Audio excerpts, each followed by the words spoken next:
Excuse me, এই রাস্তাটা। নিখিল, কি ব্যাপার? তুই তো পোস্টার বয় হয়ে গেছিস। কলেজে তো বড় মুখ করে বলতিস আমি জাজ হব, দেশের সেবা করব। করছে তো সেবা, পোস্টার লাগিয়ে। কত মজদুরি নিস? আসলে কি বলতো, আমার বাড়ির সামনে দিয়ে না অনেক জোরে জোরে গাড়ি যায় আর প্রচুর অ্যাক্সিডেন্টও হয়। তাই বলছিলাম তুই যদি পোস্টারটা লাগিয়ে দিতিস তাহলে খুব ভালো হতো।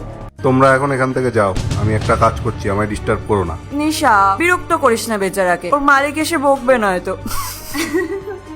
তুই জানিস কলেজেও আমাকে খুব ভালোবাসতো, এমনকি প্রপোজও করেছিল।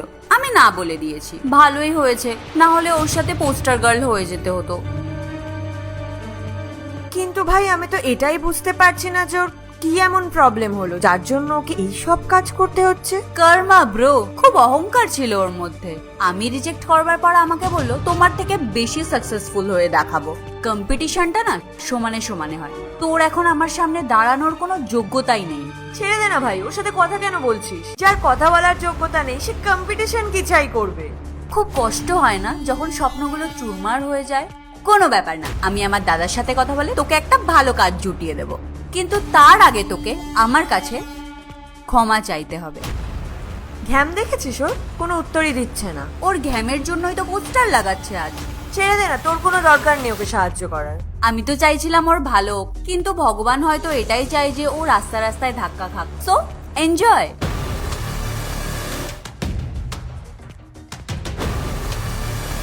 এই, ও গাড়ির দিকে যাচ্ছে কেন?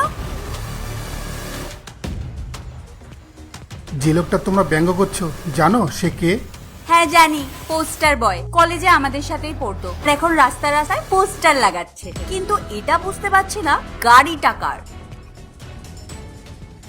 যাকে তোমরা পোস্টার বয় ভাবছো না, উনি হচ্ছেন একজন হাইকোর্টের সম্মানীয় জাজ। কি? যদিও হাইকোর্টের জাজ হয় তাহলে এভাবে রাস্তায় রাস্তায় পোস্টার লাগাচ্ছে কেন? আসলে এই রোডে হেলমেট না পরার জন্য এক মর্মান্তিক বাইক দুর্ঘটনায় উনি ওনার বাবা মাকে হারিয়েছেন। আর এই ঘটনার জন্য ওনার মনে খুব গুরুতর প্রভাব পড়েছে। হসপিটালে নেওয়ার পরে ডাক্তাররা বলেছিলেন হেলমেট পরা থাকলে ওনারা বেঁচে যেতেন। এই জন্য উনি রাস্তায় যেখানে রিস্ক দেখেন হেলমেট পরার পোস্টার লাগিয়ে দেন, যাতে আর কাউকে আপনজনকে হারাতে না হয়।